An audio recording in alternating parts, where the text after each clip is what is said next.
Ser Podcast. Hola, bienvenido al podcast de Sucedió una noche. En este episodio celebramos el 50 aniversario del estreno de Mi querida señorita, una película adelantada a su tiempo que inauguró para el cine español la temática transgénero. Vamos a hablar del Actors Studio, la escuela de interpretación más famosa de la historia, por la que pasaron muchas de las grandes estrellas del cine americano, y también de su creador, Lee Strasberg. Y en nuestra sección de musicales os traemos esta semana una de las cumbres del género, El Rey y yo, con Yul Brynner y Deborah Kerr. Espero que os guste. Bienvenidos a Sucedió una noche, un programa dedicado al mejor cine de todos los tiempos. I wanna hide from the sun, I wanna live in the dark, I wanna go to the movies. Nobody's waiting outside, but I feel alright, 'cause I'm here on my own. I can kiss Marion and Jane, I can sing in the rain, I can be Superman.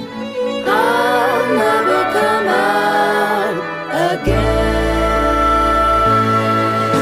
Las estrellas míticas, los grandes directores, las películas inolvidables. Dirige y presenta Antonio Martínez. Muy buenas a todos y bienvenidos a Sucedió una noche. Hoy vamos a recordar un clásico del cine español de los años 70. Mi querida señorita. Eso es, Mi querida señorita, de Jaime de Armiñán. Hablaremos del Actors Studio, del método y de su creador, Lee Strasberg. Estoy un poco nerviosa. No seas tímida, Sira, ven aquí. ¿Qué vas a representar? Una escena del Coloso en llamas. Y en la sección de Jack Bourbon tenemos una de las películas favoritas de Pamela Anderson. ¡Oh, qué fuerte! ¡Qué fuerte! Llevaba años sin verla. ¿Qué coño es? ¿No has visto El Rey y yo? Dios mío, esta es una de mis pelis súper favoritas. Eso es al menos lo que ella dice en la miniserie de Disney Plus, Pam y Tommy. Todo esto y algunas cosas más en un programa que comienza ya mismo. I wanna hide from the sun, I wanna live in the dark, and I'll never come back. El espectáculo está a punto de comenzar. Pero no se alarmen ustedes, no les cobraremos la entrada. Es que yo me pongo enferma con tanta españolada y con tanto trabuco, sombrero catite y patillas. Sucedió en el cine español. Perdone, ¿españolada dice? ¿Y qué se supone que debemos hacer en el cine español? ¿Alemanadas? Sí. ¿Hungaradas? ¿Americanadas? No, hombre, no, pero entiéndame. La historia de nuestro cine. Este jueves 17 de febrero se han cumplido 50 años del estreno de Mi querida señorita, de Jaime de Armiñán, una película arriesgada y adelantada a su tiempo que se convirtió en uno de los títulos fundamentales de la década de los 70, inaugurando para el cine español la temática transgénero. En los próximos minutos vamos a recordarla.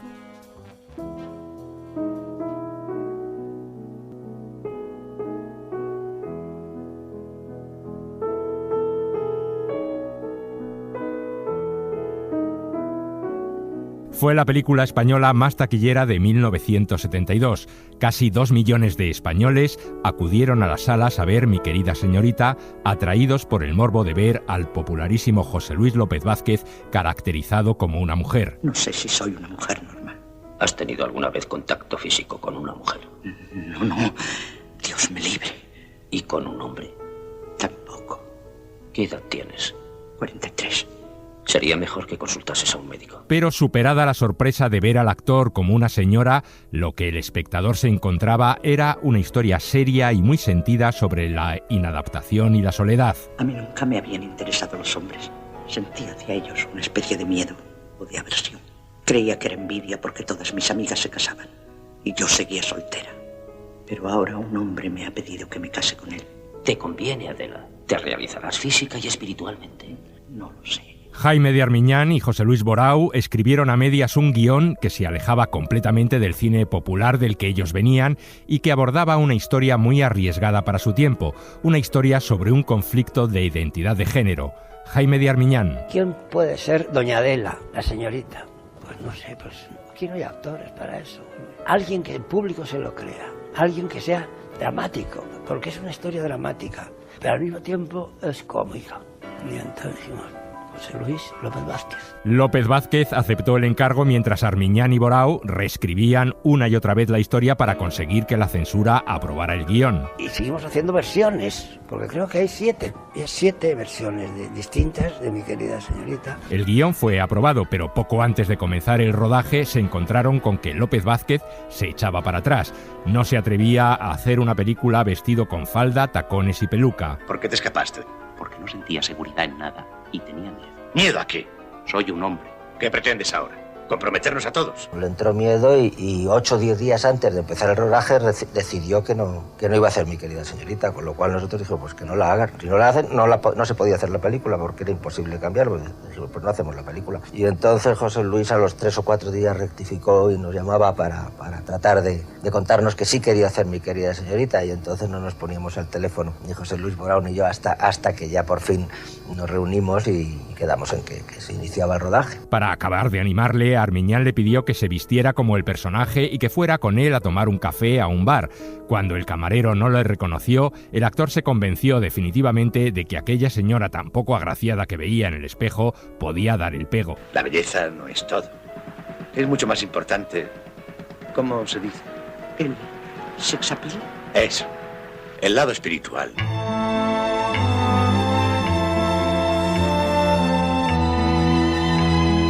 Mi querida señorita cuenta la historia de una mujer de mediana edad que vive con su criada en una pequeña ciudad de provincias. Toda la vida ha creído que su soltería era producto de su fealdad, hasta que un día un viejo amigo le propone matrimonio. ¿Qué me contestas? Es un disparate.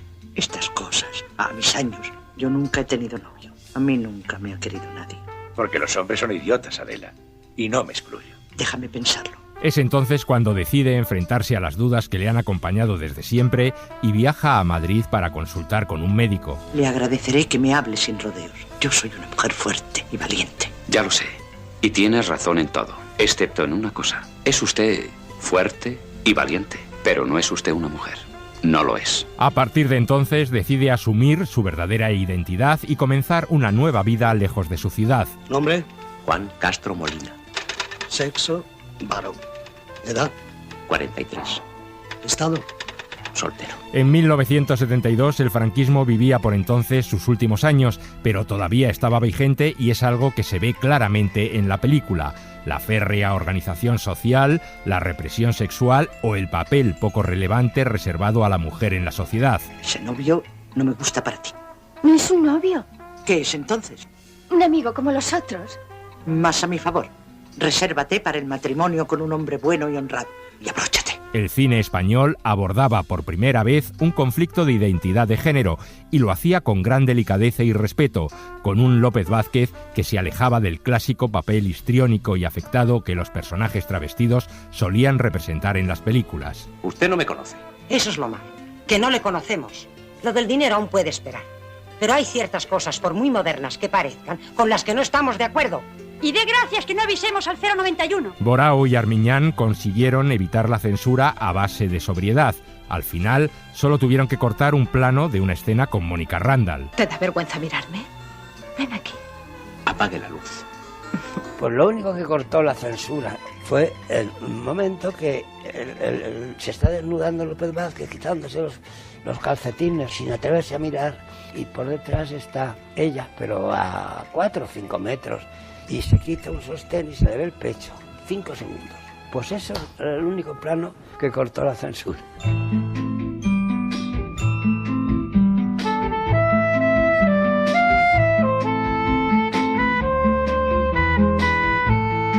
Toda la película se basa en la fuerza interpretativa de José Luis López Vázquez, que compuso uno de los papeles más hondos de su carrera, y eso que durante el rodaje el actor no se sentía del todo confiado. Se negaba a todo, no quería tocar el piano con las manos. Mis manos tienen que ser las de una mujer, fueron las suyas, y lo hizo divinamente, ¿no? En la famosa escena con Fernández en la playa, tenía que ser una mujer la que corriera de espaldas. Teníamos una camarera de un bar de allí. Pues no, corrió él de espaldas y lo hizo todo. Además había un problema. Yo me afeito. ¿Qué me afeito? Empecé cuando tenía 17 años y ya no me pude parar. tenía una barba muy dura, José Luis. Le afeitaban al llegar al rodaje, pues le afeitaban perfectamente a fondo. 5 horas después, y en pleno rodaje, le había vuelto a salir la barba. Y había que volverle a afeitar y sangraba. Flanqueando a López Vázquez nos encontramos con un reparto muy competente de grandes secundarios. Julieta Serrano da vida a la criada de la señorita, por la que ésta parece sentir algo más que afecto. Todo ello contado con una gran sutileza. Por Dios, señorita, no me mire así. ¿Cómo quieres que te mire? Baje un momento a cambiar. A cambiar. Porquerías con un degenerado. Algún día vas a traer a casa lo que yo me sé. Eso no, señorita. Yo soy una chica decente. Antonio Ferrandis interpreta al viudo que le pide en matrimonio. ¿Piensas casarte con ella? Si ella quiere, sí. Pobre. Recuerda que soy tu padre y tengo derecho a disponer de mi vida. ¿Pero no te das cuenta de que es una defesio? ¡Basta ya! Mónica Randall es la vecina de la pensión a la que el protagonista se va a vivir cuando adopta su nueva identidad, y Lola Gaos y una joven Chus Lampreave, las dueñas de la misma. Como verá, la habitación es muy hermosa. Y de limpieza, la que quiera. El único inconveniente que tiene es que es exclusivamente de paso. Y tenemos que entrar por la ropa de los armarios. ¿Y de precio? Eso es cosa de mi tía. ¡Tía!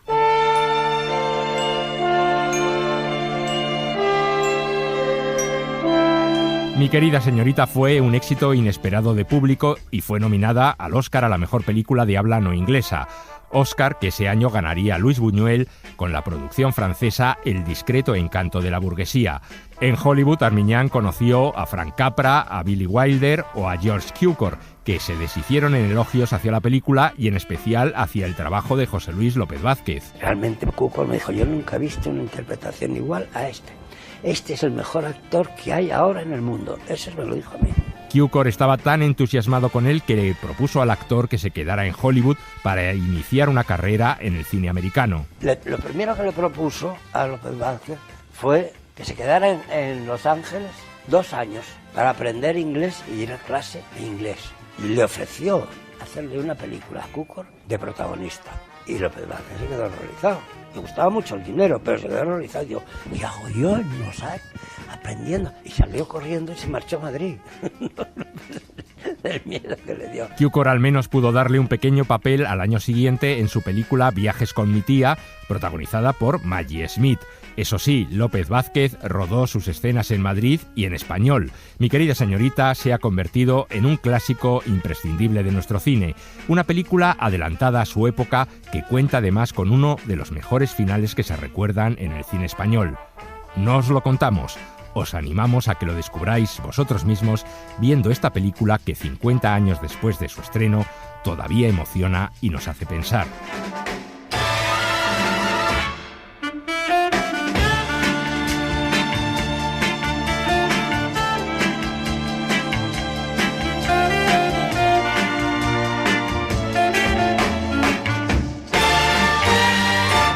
Y ahora a jugar a las películas. Debo decirte que hay una carta escrita por ti y dirigida a Jeff Hammond. Es que a menudo le enviaba notas sobre distintas cosas. En esta carta le pedías que fuera a verte porque Robert estaría ausente. Eso es imposible, te aseguro que jamás hice tal cosa. Será mejor que la leas tú misma. Esta no es mi letra. Lo sé. Es una copia exacta de la que se escribió el día de la muerte de Hammond. Yo no la he escrito. Te juro que no fui yo. Si en el original la letra es la tuya, será inútil que lo niegues. La habrán falsificado.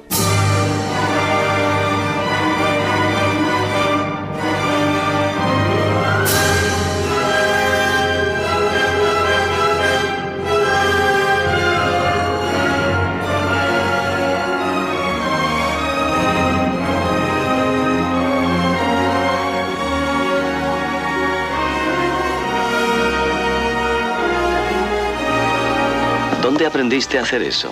Cuando era chaval, en Trinidad, en las calles con las naranjas. ¿Quieres jugar un partido contra los alemanes? ¿Por qué no?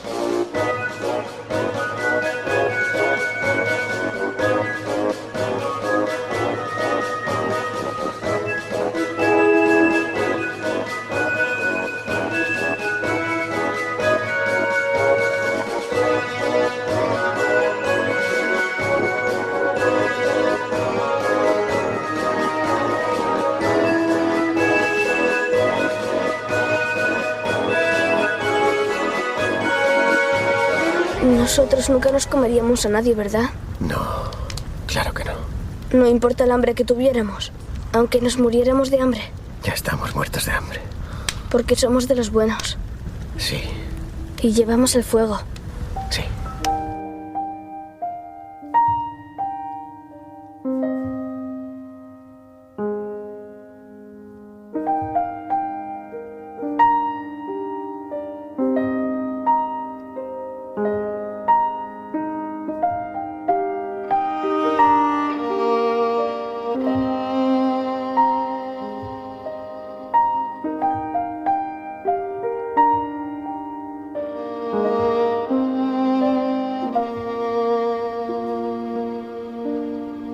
Tres diálogos de películas y 3 fragmentos de sus bandas sonoras eran, como siempre, las pistas. Empezábamos escuchando a Bette Davis y a James Stephenson en La Carta, la película que William Wyler dirigió en 1940 con música de Max Steiner. A continuación, Michael Caine fichaba al futbolista Pelé para el partido entre prisioneros y alemanes en Evasión o Victoria de John Huston. La alegre marcha que servía de tema principal de la película era obra de Bill Conti. Y acabábamos con Viggo Mortensen intentando tranquilizar a su hijo en La carretera, la película posapocalíptica estrenada en 2009 y basada en una novela de Cormac McCarthy. Nick Cave y Warren Ellis eran los autores de su banda sonora.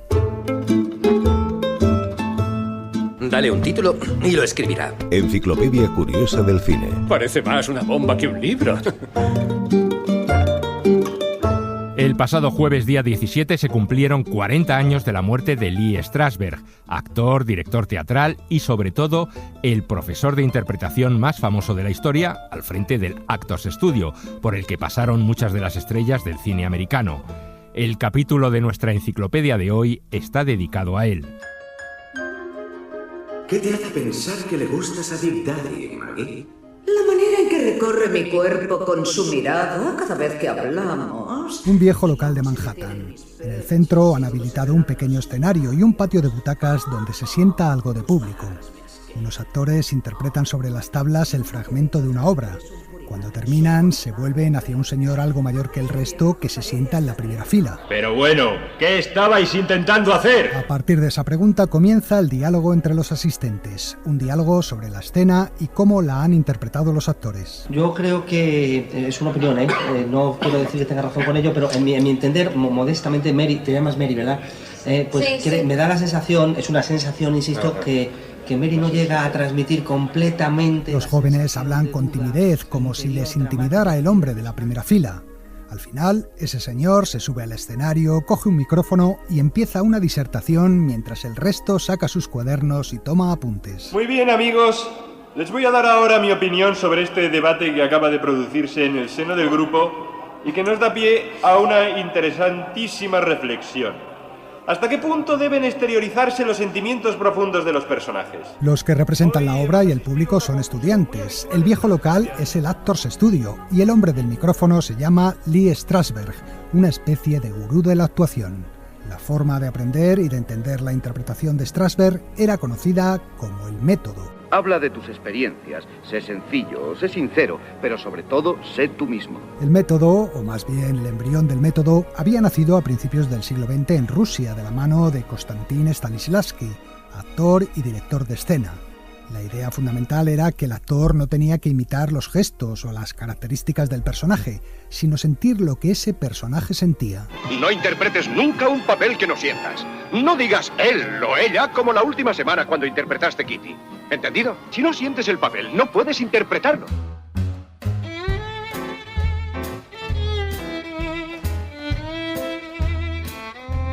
Lee Strasberg vio la luz el día en que con 20 años asistió en Nueva York a una representación del Teatro del Arte de Moscú de Stanislavski, que realizaba una gira por los Estados Unidos. Strasberg se quedó asombrado al ver cómo los actores no tenían ningún problema en actuar dando la espalda al público y se comportaban en escena como gente real y no como actores. When I found that, I must say I became Cuando encontré aquello, mi interés por el teatro se avivó por primera vez. Era algo que había hecho cuando era adolescente, pero no me interesó profesionalmente hasta que esa obra encendió algo dentro de mí, y creo que desde entonces es lo que he tratado de hacer por otras personas. Lee Strasberg había nacido en Ucrania, pero había emigrado con sus padres a Nueva York cuando era un niño, y en efecto, desde ese mismo día decidió dedicarse al teatro, trabajando como actor y director de escena. Pero el teatro convencional no le gustaba. ¡No! ¡Ella no seguirá viviendo! ¡No! Mi corazón está lleno. Esta violencia de tan mal gusto, esta falta de mesura. No, decididamente no me gusta Shakespeare. Él deseaba un teatro más realista y comprometido, y así en 1931 se convirtió en uno de los fundadores del llamado Group Theatre, una compañía en la que había gente como el actor John Garfield o los futuros directores Elia Kazan y Nicholas Ray. El Group Theatre se inspiraba en el teatro soviético y llevaba a los escenarios obra de compromiso político y social. Has escrito algo rompedor. Nunca un musical americano ha tratado problemas sociales. Dentro de la compañía, Strasberg imponía el método Stanislavski, algo que no gustaba a todos. Esto no es un juego, esto es un trabajo muy duro, y si no estáis dispuestos a dejaros la sangre en ello, entonces no vale la pena, porque nunca llegaréis a nada con vuestros descansos para tomar un café. Haréis obras sin ningún valor, sin alma. Al verse rechazado, Strasberg se fue a Hollywood a probar suerte en el cine como director, pero allí no encajó tampoco y su trabajo quedó reducido a filmar pruebas de pantalla y documentales de guerra. Tras el fin de la Segunda Guerra Mundial, regresó a Nueva York y en 1947 fundó, junto a Elia Kazan, un taller de interpretación al que llamaron Actors Studio. ¿Cómo de atrevido quieres que haga el personaje? No tienes que ponerte muy pornográfico, pero tampoco temas ser directo. Al frente del Actors Studio, Strasberg empezó a diseñar su propia versión del método Stanislavski. Había que llegar a sentir lo que siente el personaje, y para ello el actor debía buscar en su vida y en sus propias experiencias un sentimiento parecido. Si algo impedía llegar a ese sentimiento, había que superarlo. Lo contaba una de sus alumnas, la actriz Ellen Burstyn. Él te hacía preguntas y era como si tu respuesta fuese un hilo de nuevas preguntas una tras otra hasta que llegaba más y más profundo en tu interior y finalmente alcanzaba el punto donde eras frágil y estabas expuesta y desde ese punto debías actuar. Aquello se parecía mucho al psicoanálisis. Le gustaba llegar a lo que Strasberg llamaba memoria afectiva, una especie de regresión en tu vida para encontrar esos momentos parecidos a los que el actor representaba en la obra. Eli Wallace. Una vez le dije a Lee, lo que haces es peligroso, no debes practicar la psiquiatría sin licencia. Eli Wallace fue uno de los muchos actores que pasaron por el Actors Studio. Y Marlon Brando, Paul Newman, Montgomery Clift, Geraldine Page, Steve McQueen, Karl Malden, Jane Fonda o Martin Landau. Escuchamos a este último.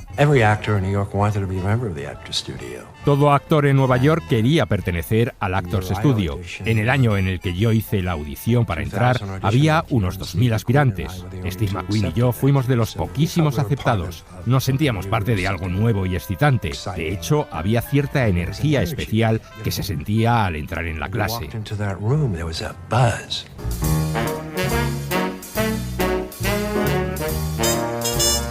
Strasberg diseñó una serie de ejercicios para los actores. Lenguas fuera, abajo, a un lado, al otro, dando vueltas. Algunos eran técnicas de preparación para la actuación o de relajación. Otros, como los llamados momentos privados, incidían en la propia personalidad de los actores, para que a través de sus vivencias supieran encontrar el discurso del personaje. Las palabras son el lienzo del actor, los labios los pinceles y su lengua los colores de la paleta. Cuando habla, pinta retratos. El Actors Studio y su método se pusieron de moda, pero las críticas no tardaron en llegar. ¡Basta! ¡Esto no figura en la obra! ¿Y qué? Su obra está vacía. Hay que darle un poco de vida. Y lo llaman un drama. Pobre drama. Los actores de la escuela británica eran los que más lo rechazaban. Laurence Olivier, por ejemplo, decía que prefería repetir una escena 10 veces hasta que saliera bien que pasarse horas discutiendo sobre abstracciones. Y Peter Ustinov explicaba lo siguiente. Conozco actores que son fanáticos del método. Cuando ensayas con ellos tienden a distorsionar el texto porque la emoción para ellos es más importante que las palabras. El propio Lee Strasberg y su forma de trabajo tampoco se libraban de las críticas. Era un hombre con mucho temperamento, colérico y manipulador, casi un tirano. Convirtió el método en una religión, la forma única y verdadera de abordar la interpretación, y él era, por supuesto, el sumo sacerdote. Decidía personalmente quién entraba al Actors Studio y quién no, y según sus detractores siempre elegía a aquellos que tenían una personalidad más frágil, gente a la que podía dominar.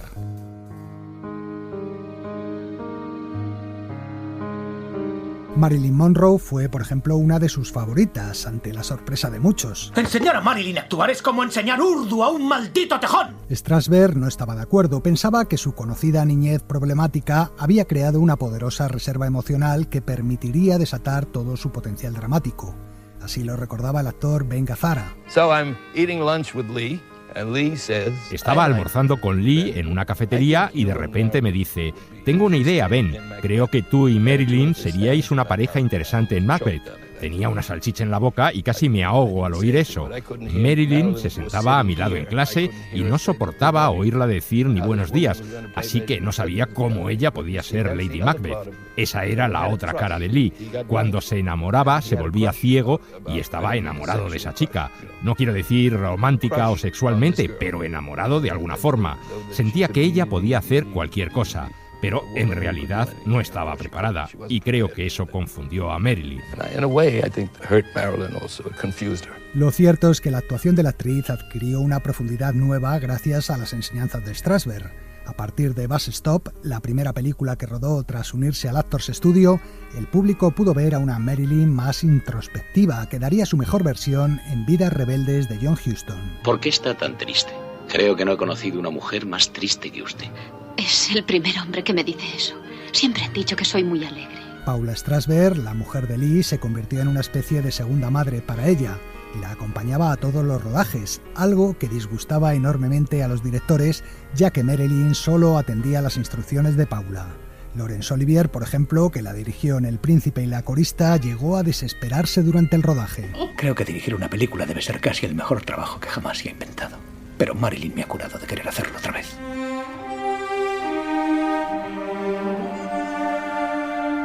En los años 60, Strasberg abrió una sucursal del Actors Studio en Los Ángeles y poco después fundó el Lee Strasberg Theatre and Film Institute. En esos años emergió una nueva generación de alumnos que se convirtieron también en estrellas: Dustin Hoffman, Robert De Niro, Al Pacino, Harvey Keitel o Sally Field. Cuando la gente bromea sobre el método, les digo que yo sigo utilizándolo. Lo usé cuando hacía Norma Rae, pero también cuando hago películas comerciales y comedias tontas. Soy en esencia una actriz del método. Preparo todos mis papeles usando las técnicas que me enseñaron y de esta forma nunca pierdo la esencia del personaje. Se trata de ser ese personaje para que no actúes, sino que te comportes como él. Uno de estos alumnos, Al Pacino, convenció a Coppola para que le diera un papel a Strasberg en la segunda parte del Padrino. Él era el gurú de la actuación sin importar si era cierto o no. Esa era su reputación y de pronto le pedíamos que actuara en algo muy comprometido, pero no se lo pensó. Al momento dijo: lo haré. En El Padrino 2, Strasberg daba vida al gángster Hyman Roth. Eres un joven inteligente y reflexivo. Y usted un gran hombre, señor Roth. Tiene mucho que enseñarme. Lee Strasberg fue nominado al Oscar al mejor secundario y, animado por las buenas críticas, decidió iniciar a sus 70 y tantos años una carrera de actor en Hollywood. Aunque solo le daría tiempo a participar en 3 películas más. Ganó en Venecia el premio al mejor actor por su papel en Un golpe de estilo de Martin Brest. Hizo de superviviente del Holocausto judío en El puente de Cassandra. Ese puente de Cassandra, ¿lo ha cruzado alguna vez? Ya todo es igual. Lo que está pasando, este signo de Dios, quiere que vuelva al campo de concentración donde mi mujer y mis hijas murieron. Y de abuelo de Al Pacino en Justicia para Todos. Eres buen abogado. Eres honrado. Pues no lo sé. La honradez no tiene mucho que ver con ser abogado, abuelo. Si no eres honrado, no eres nada. Tú me educaste. Pacino precisamente estaba presente al pie de su cama el 17 de febrero de 1982, cuando Lee Strasberg falleció víctima de una crisis cardíaca. El Actors Studio y el Instituto de Cine y Teatro Lee Strasberg continuaron sin él, y hoy en día su método forma parte de la preparación de muchos actores, y sus ejercicios se practican como rutinas de gimnasio. Sentid el suelo bajo vuestros cuerpos. Sentidlo contra las piernas, los brazos, la espalda, los hombros. Quizá su sueño de un teatro puro y realista no se ha cumplido, pero el legado que dejó Strasberg al cine y al teatro permanece y se puede apreciar en muchos detalles. Por ejemplo, hasta que llegaron los actores del método, no era habitual que los propios intérpretes opinaran sobre su trabajo. A partir de entonces, en cambio, empezaron a participar en la creación de sus personajes, aunque ello crispara a más de un director. Estupendo, Michael, magnífico, pero ¿podrías acercarte al centro del escenario al decir esta última frase y luego morirte? ¿Por qué? Porque los espectadores de la izquierda no te ven. ¿Quieres que me levante y vaya tranquilamente hasta el centro del escenario mientras estoy moribundo? Ya sé que es un movimiento un poco extraño, pero tenemos que hacerlo. ¿Por qué? Porque lo digo yo, así que hazlo.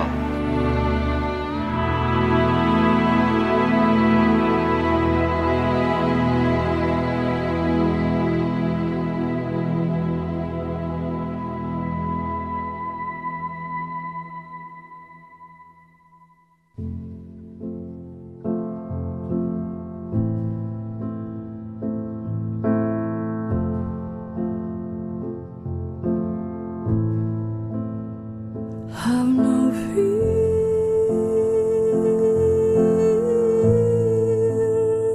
in your heart,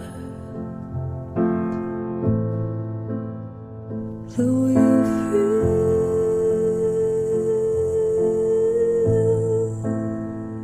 you've been broken and lost.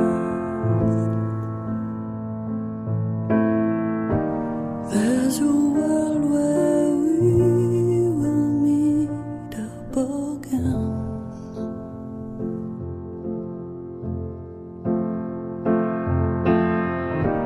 There's a place that mends your heart and takes you in. Canta Bert York, un tema titulado Have No Fear, No Tengas Miedo, que formaba parte de la banda sonora de la película Siete Almas, que Will Smith protagonizó en 2008. Y ahora vamos a recibir a nuestro invitado de esta semana en el cine de su vida. Si ese avión despega y tú no estás a su lado, te arrepentirás. Tal vez no hoy ni mañana, pero sí muy pronto y para el resto de tu vida. El cine de su vida. Es de Casablanca. Toda mi vida he estado esperando decirlo. Hoy tenemos como invitado a Pablo de la Chica, que el pasado sábado ganó el Goya al mejor corto documental por Mama, una película que cuenta la vida de Mama Zawadi, la responsable de cuidar a unos bebés chimpancés en una reserva natural en la República Democrática del Congo, un país que vive una guerra civil desde hace muchos años. Pablo de la Chica iba para futbolista de primera división, pero una lesión le hizo retirarse muy pronto. Luego fue actor y finalmente se ha convertido en director de cine. Y esta es su historia. Yo desde muy pequeño iba para futbolista, pero me lesioné. Tengo las rodillas mal. ¿Qué? Las rodillas las tengo mal. Pregúntame por qué. ¿Por qué? Por el fútbol. Justamente me rompí cuando estaba negociando entre el Atlético de Madrid y el Villarreal. Y cuando el defensa me golpeó, yo oí crujir mis rodillas. Supe que todo había terminado. Tardé mucho en recuperar de la lesión de ligamentos tonta que tuve y volví, y es verdad que no encontré mi sitio y acabé odiando el fútbol. Fin del partido, a la porra. Yo estaba acabado. Mi otra gran pasión era el cine, y creo que el cine venía dado de que yo vengo de una familia numerosa y mi madre, para tenernos un poco controlados, sobre todo a los chicos, nos ponía en esas cintas de VHS que tenían una gran capacidad, nos ponía en bucle películas. Y creo que de esa pasión que siempre la he tenido ahí un poco oculta, me dio por estudiar bachillerato de artes y me empezó a llamar la interpretación, pero por una novia. Y fui a un curso, lo disfruté muchísimo y arranqué desde ahí. Muy bien, Dirk. ¿Estás listo? He nacido para esto. Bien, vamos allá. Toma 7. Y es verdad que me fue muy bien porque participé en varias compañías, estuve de gira, he hecho festivales, he podido viajar por el mundo haciendo cosas.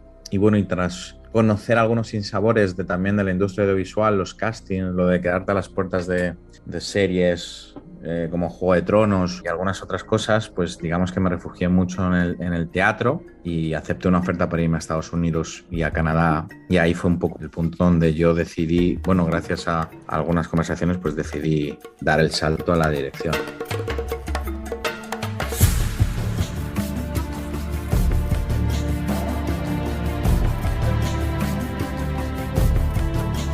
Siempre voy con una agenda apuntando historias. Una de esas historias era niños soldados que pudieron viajar de escuchar disparos al Camp Nou. Entonces siempre me quedé con ese titular y dije, bueno, mi primer proyecto va a ser buscar a este niño. My name is Mugiru Regan. I am 5 years old. I am a killer, I am a striker. I prefer Fernando Torres to every striker. Y es verdad que ese volver a esos campos de tierra, a esos chavales jugando sin mirar el móvil, a esa despreocupación, a jugar hasta que se va el sol, me recordaba un poco a mi infancia, a ese momento que mi madre tenía que bajar a subirnos a los hermanos del patio porque no queríamos subir y queríamos jugar. My dream is of scoring a goal like Fernando Torres. If I do, my country will do good. Entonces digamos que despertó algo en mí y se mezclaron dos mundos de poder contar una historia, y creo que por eso decidí que The Other Kid era el debut.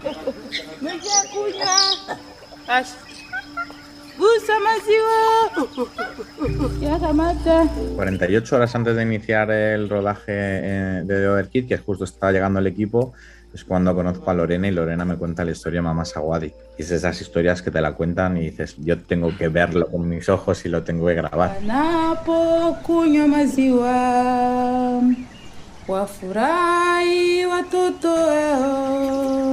Ha sido sobre todo un trabajo de intentar capturar de alguna manera con la cámara esa terapia silenciosa que había y que estaba aconteciendo en el Santuario del Liro.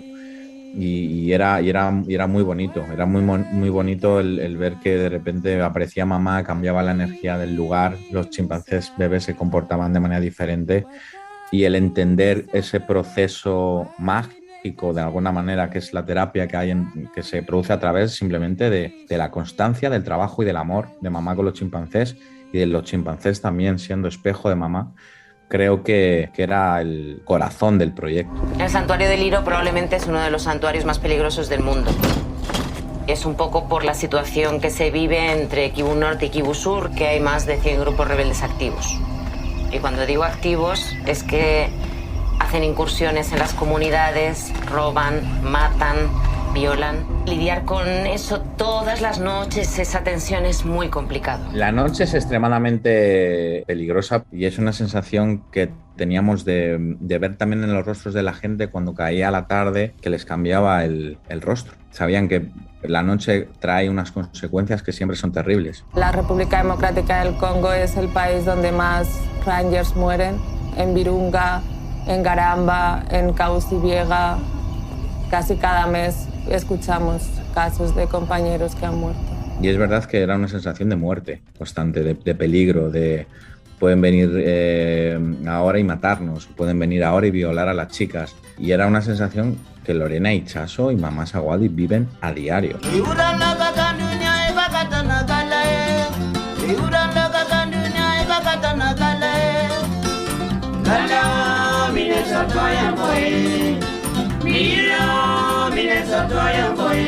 Es verdad que el documental obliga al espectador a confrontar la realidad cruda y como es, porque la cámara es completamente objetiva y es lo que está viendo justamente además el operador.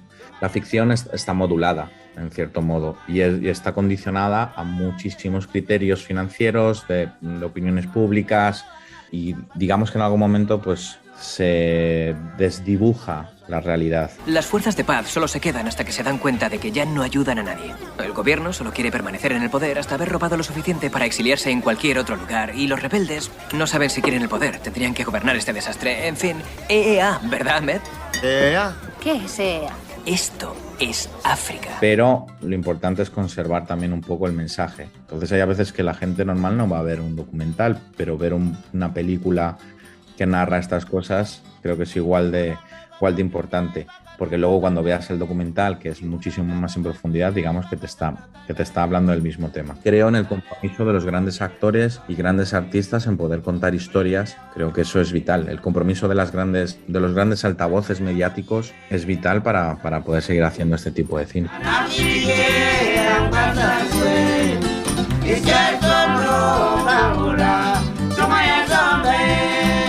Sucedió una noche. El cine clásico en la SER.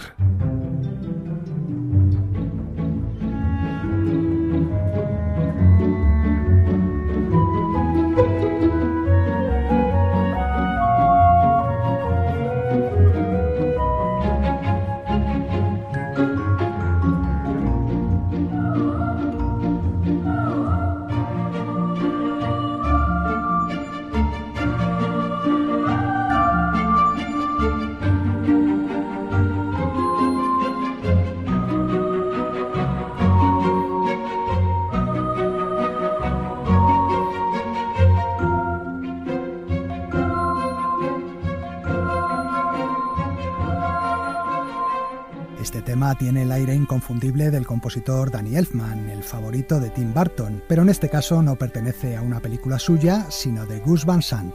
Mi nombre es Harvey Milk, que Sean Penn protagonizó en 2008.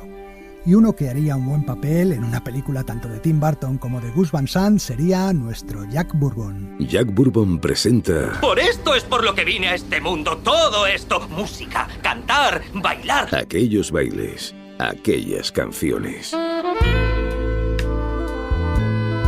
¿Qué tal, amigos? No sé si os pasa a vosotros, pero a mí me ocurre a menudo. De repente una persona en la que no pensabas durante años comienza a aparecer en tu vida hasta en la sopa. Me ha ocurrido en los últimos meses con la actriz Rita Moreno. Primero hicimos un reportaje sobre ella con motivo de su 90 cumpleaños. Luego hablamos de su papel en West Side Story en esta sección. Al mismo tiempo la vimos en la nueva versión de esta película que ha rodado Spielberg. Hace un par de semanas la citábamos entre los actores puertorriqueños que siguieron la estela de José Ferrer. Y hoy vuelve al programa como una de las protagonistas del musical que os traigo, El Rey y yo, dirigida por Walter Lang en 1956. No sé qué será, pero parece que el universo me quiere decir algo en relación a Rita Moreno. Ya lo descubriré. De momento vamos a recordar El Rey y yo, uno de los musicales más deliciosos de la historia, que contiene además algunas de las secuencias más recordadas del género.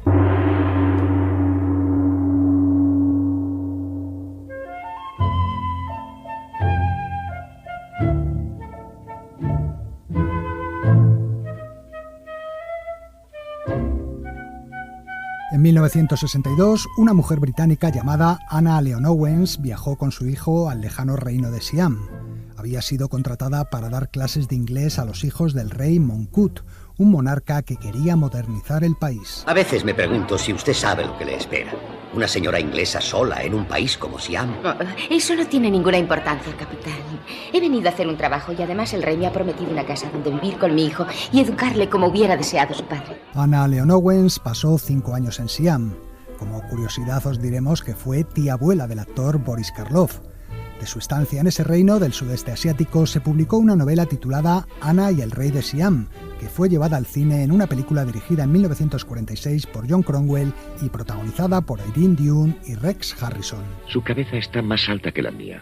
En este país todas las cabezas deben estar por debajo de la del rey. Es una señal de respeto. En el futuro, cuando esté ante mi presencia, se conducirá como los otros súbditos. ¿Arrastrándome por el suelo? Mis súbditos lo hacen.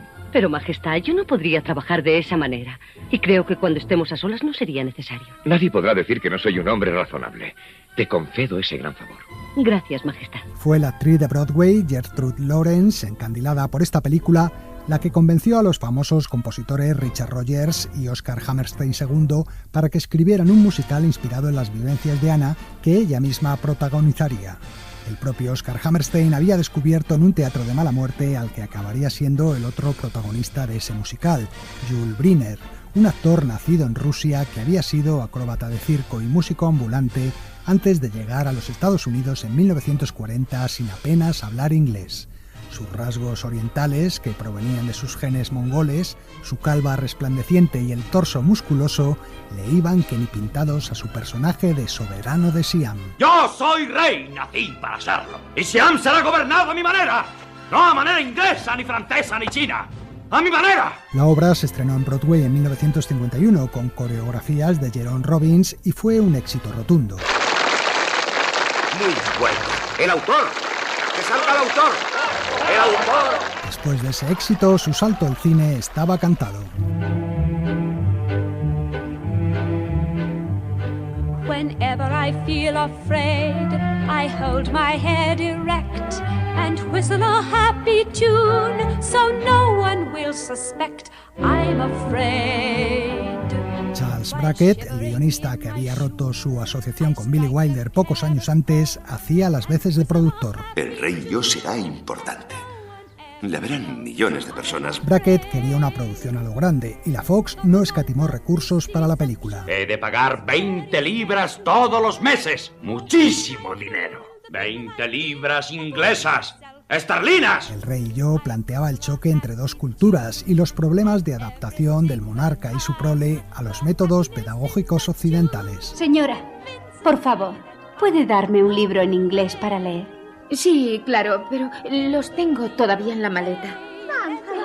Cuando se confeccionó el reparto de la película, no hubo ninguna duda en quién debía interpretar al rey. Yul Brynner. Así es, Brynner repetiría su papel de los escenarios, pero en lo referente al personaje de Anna sí había más dudas. Gertrude Lawrence había fallecido víctima de un cáncer, y el magnate de la Fox, Darryl Zanuck, quería sustituirla por Maureen O'Hara, pelirroja natural como la propia Anna Leon Owens y poseedora de una excelente voz de soprano. Pero el compositor Richard Rogers se negó en rotundo. Ninguna reina pirata interpretará a nuestra querida Ana. El músico se refería a la presencia de la O'Hara en varias películas de piratas, como El Cisne Negro, La Isla de los Corsarios o Los Piratas del Mar Caribe, un género que al parecer no le gustaba mucho. Fue el propio Yul Brynner el que recomendó entonces a Deborah Kerr. Veo que no teme a Rey. No tener miedo es bueno en mente científica. Creo que tal vez puede ser muy buena maestra. Deborah Kerr estaba entonces en lo más alto de su carrera. Había protagonizado grandes éxitos como De aquí a la eternidad o Quo Vadis. ¿Cuántos años tiene? No parece persona científica capaz de ser maestra de escuela. ¿Cuántos años tiene? Acabo de cumplir 150 años, Majestad. ¿En qué año nació usted? En 1712, Majestad. Eso sí, la actriz no sabía cantar y tuvo que ser doblada en los números musicales por la cantante Marni Nixon, que posteriormente haría lo mismo con Audrey Hepburn en My Fair Lady y con Natalie Wood en West Side Story. Getting to know you, getting to know all about you, getting to like you, getting to hope you like me. Getting to know you, putting it my way, but nicely. You are precisely my cup of tea. Una de las cosas que más destaca de la película es su vestuario. ¿Esto es lo que vas a llevar esta noche? Pues sí, ¿le gusta? Pues, ¿seguro que es lo acostumbrado? ¿Qué tiene de raro que lleve los hombros desnudos? ¿Sus propias esposas? Ah, sí, pero no es igual. Ellas no acostumbran a ir tan tapadas de todas maneras. Por lo tanto... ¿Por lo tanto qué? Es diferente. Durante el rodaje, Deborah Kerr tuvo que llevar puestos cerca de 40 vestidos, algunos de ellos muy pesados y llenos de pliegues, enaguas y aros de metal que le provocaban moratones en las piernas al bailar. ¿Tú llevas ropa interior? Toda señora inglesa que se precie de ir bien vestida lleva ropa interior. Soy de la opinión de que Inglaterra debe ser un país muy atrasado en este aspecto. Para la película no se compuso ninguna canción adicional, aunque sí se eliminaron algunos números del musical teatral.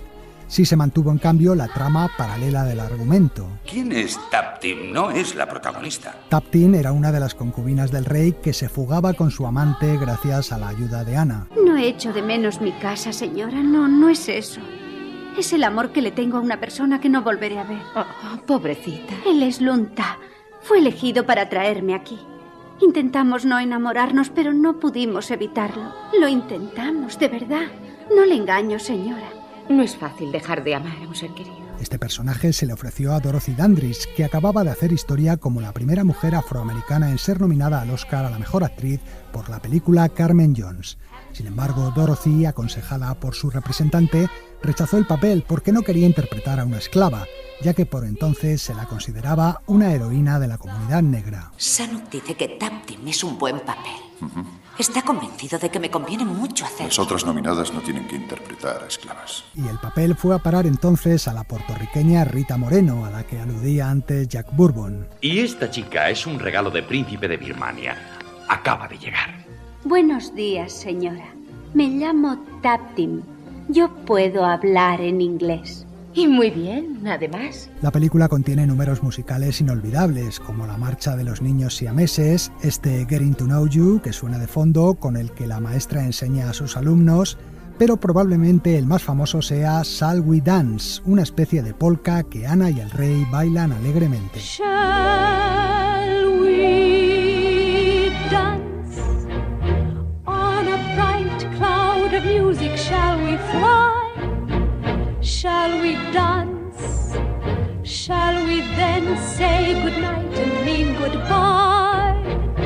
Or perchance, when the last little star has left the sky, shall we still be together with our arms around each other? And shall you be my new romance? On the clear understanding that this kind of thing can happen. Shall we dance? Shall we dance? Shall we dance? Al parecer, Jules Briner no solo tenía mal genio como rey de Siam, también en la vida real, y se pasó todo el rodaje discutiendo con el director Walter Lang. ¿Me van a poder humillar en mi propio palacio? ¿He de aceptar órdenes de una maestra inglesa? No, ¡silencio! órdenes no. Y es que el de Moncut fue el papel de su vida. En Broadway lo representó no solamente cuando la obra se estrenó en 1951, ganando un premio Tony, sino también en 1977 y en 1985. En total, hizo de rey de Siam 4.626 veces durante su vida artística, el récord de permanencia en cartel de una obra protagonizada por un mismo actor. Con mejores saludos de soberano de más alto trono que existe en todo universo, rey de Siam, gobernador de todos países cerca de y alrededor de, en todas direcciones, etcétera, etcétera, etcétera. There are times I almost think I am not sure of what I absolutely know. Very often find confusion in conclusion I concluded long ago. In my head are many facts that as a student I have studied to procure. In my head are many facts of which I wish I was more certain. I was sure.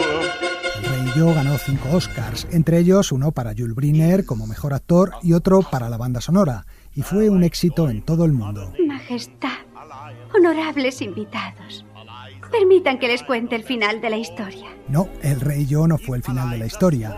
Las aventuras de Ana en la lejana Siam darían pie a una serie de televisión en 1972 en la que Jules Briner volvería a interpretar al rey, y en 1999 regresó a los cines con 2 producciones ese mismo año, una de dibujos animados dirigida por Richard Rich y otra titulada Ana y el Rey, con Jodie Foster y Chow Yun-fat de protagonistas.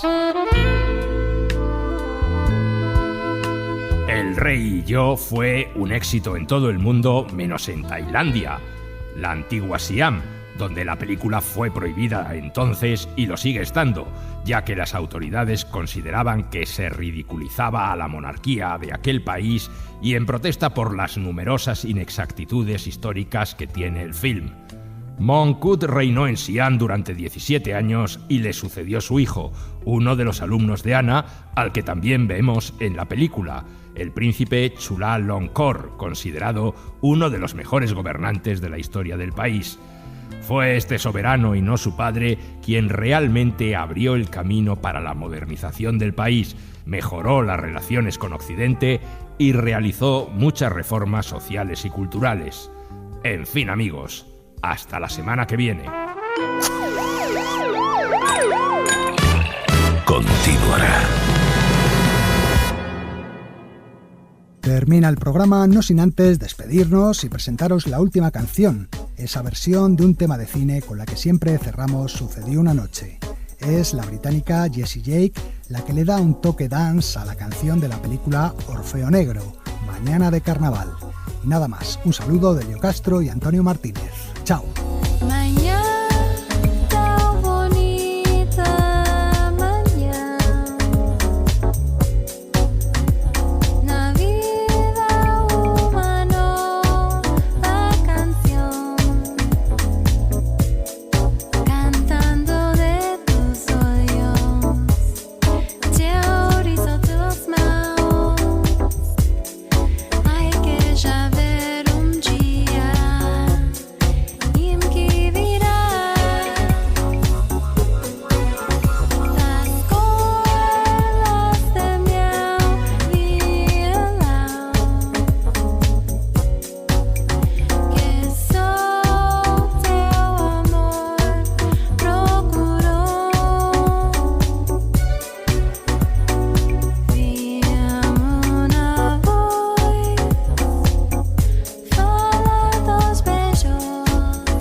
Cadena SER. La radio.